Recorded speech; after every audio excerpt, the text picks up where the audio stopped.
Hi! Good day everyone! Sa videong ito, pag-uusapan natin kung paano mag-solve ng second order homogeneous linear differential equations with constant coefficients. Ang haba ng pangalan niya, 'di ba? So mamaya, hihimayin natin kung bakit iyan yung tawag sa kanya.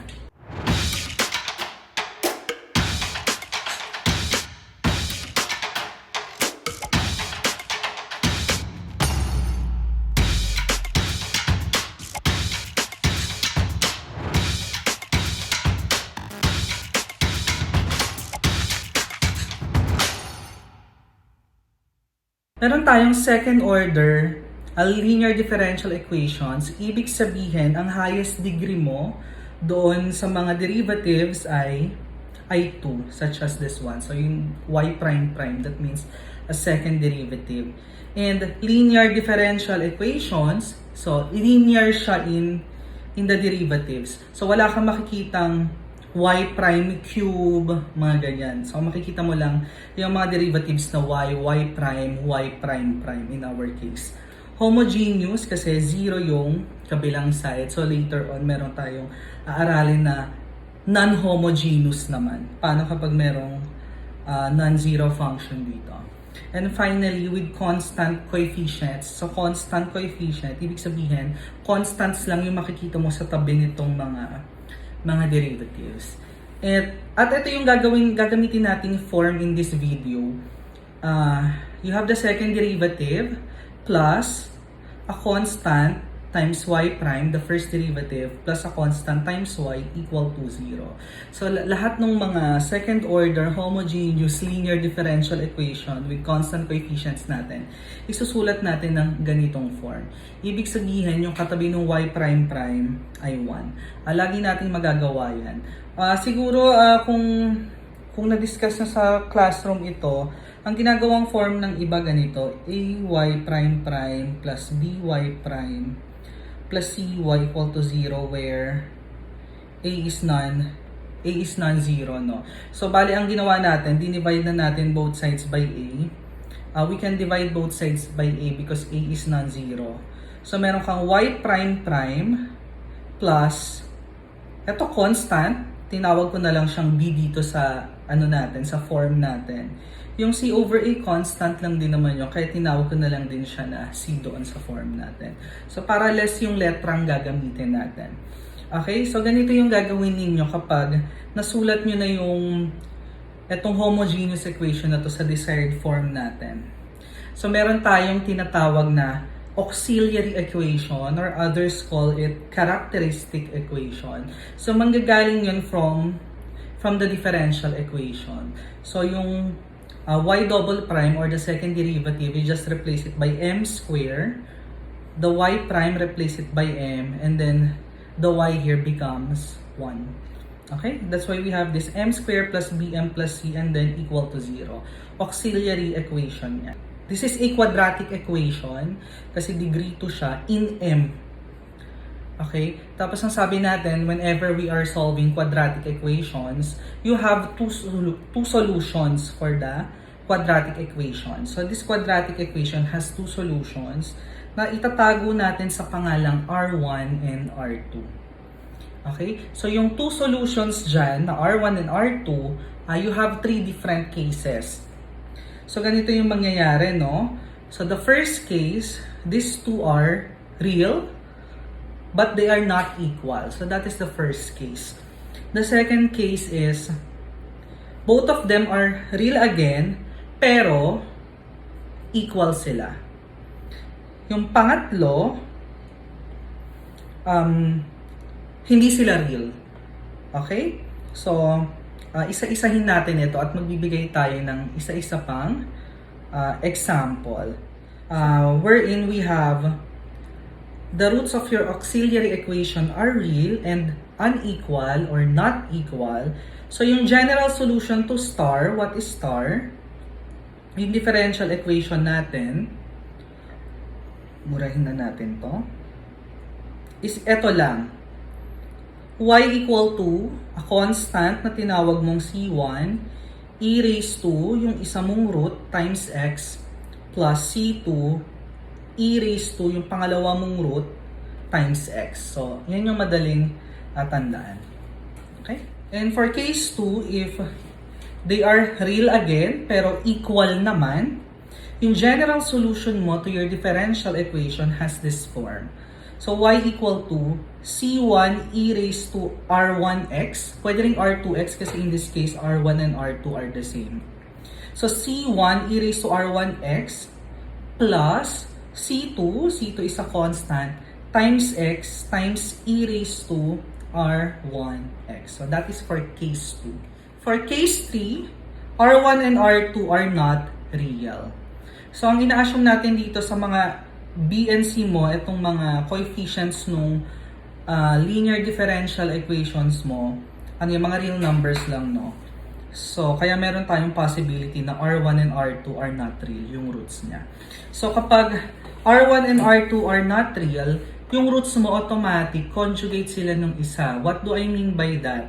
Masusulat mo yung R1 as A plus BI, yung isa naman A minus BI. Where the A, B are real, and yung B mo non-zero yan kasi non-real na. Okay, so ito, merong tatlong forms yung sagot, okay?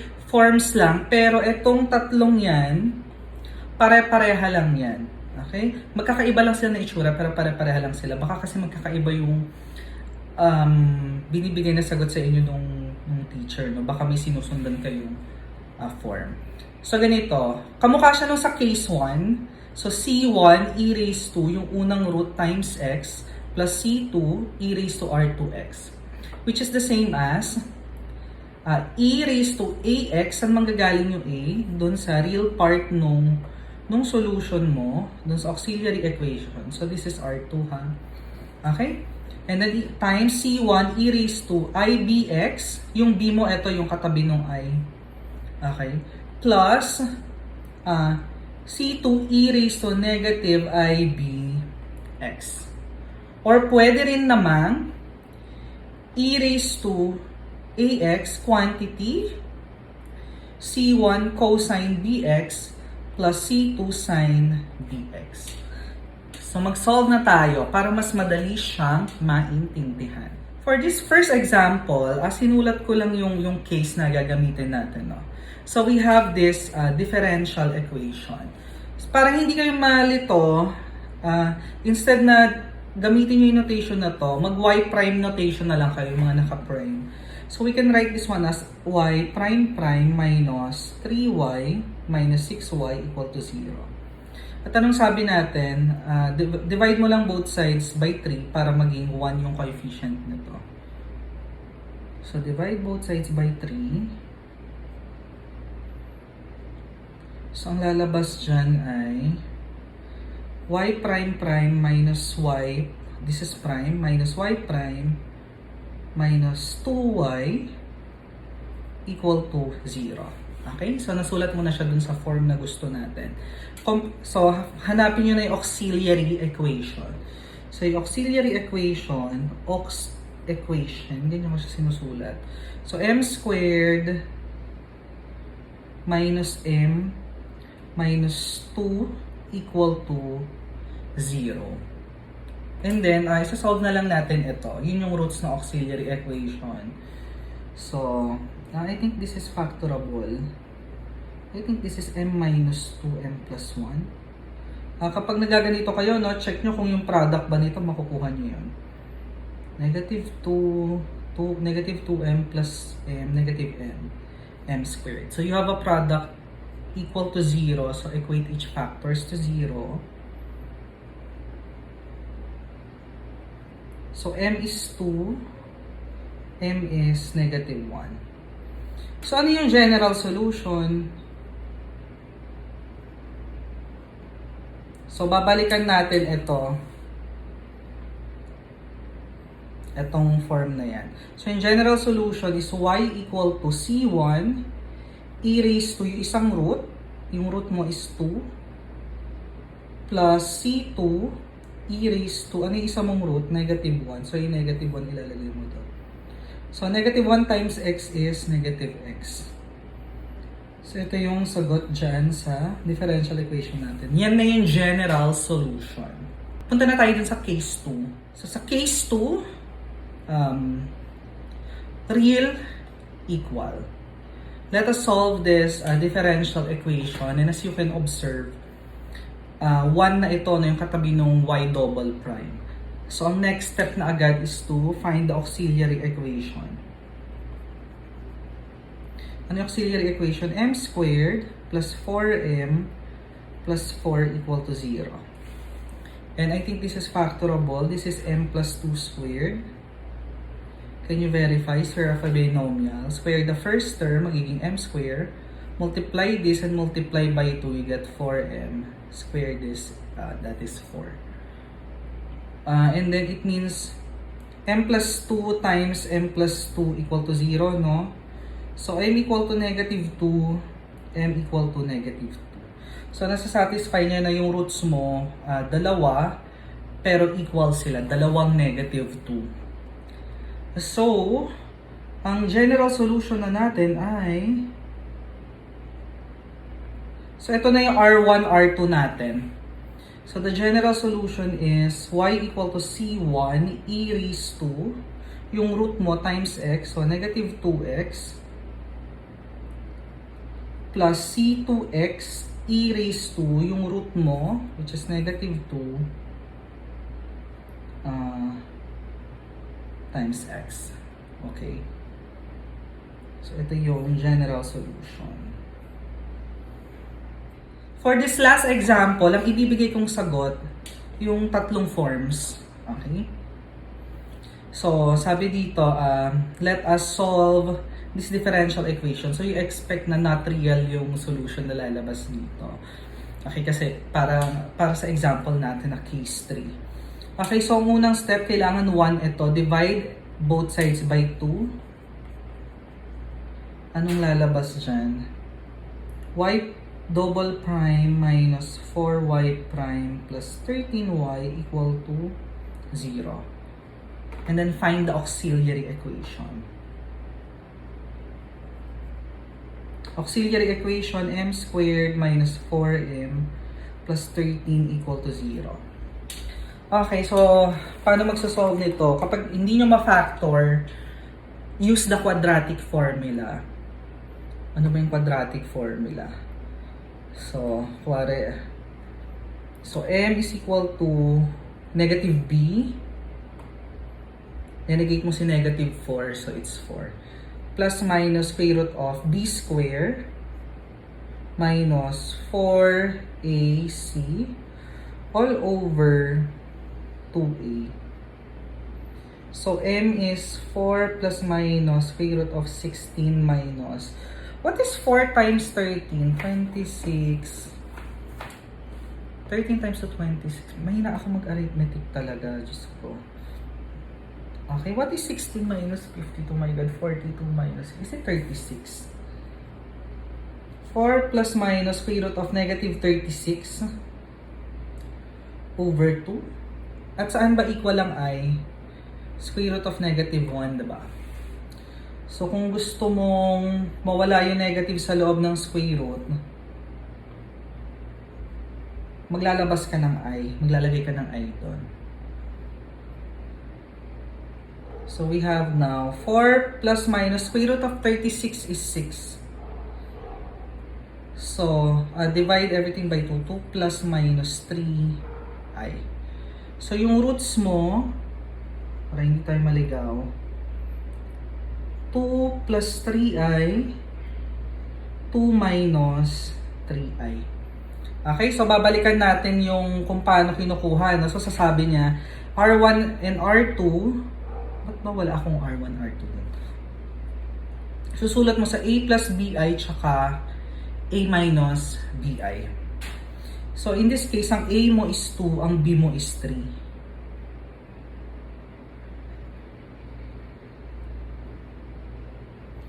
So, ito yung possible answers. So, the general solution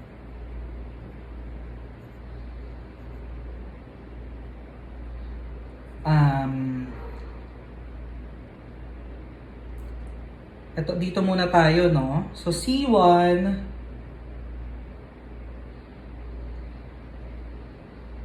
e raised to yung unang root, 2 plus 3i times x plus C2 e raised to 2 minus 3i times x. So, ginaya ko lang ito. Okay, so yan yung isang form ng sagot. Or, y equal to, ano yung isang form daw? E raised to ax. So, e raised to 2x because your a is 2. C1 e raised to negative tuloy. 3ix kasi ang b mo ay 3. Tapos yung isa, ine-negate mo lang yung exponent. So, another constant, C2, e raised to negative 3ix. Okay? And then yung pangatlong form, so kahit ano dito, tama. So, e raised to ax pa rin.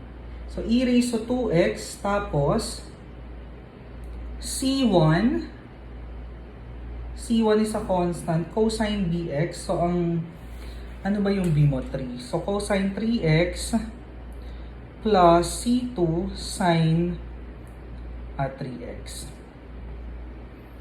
So, ito yung tatlong possible answers or possible form ng general solution sa differential equation na ito.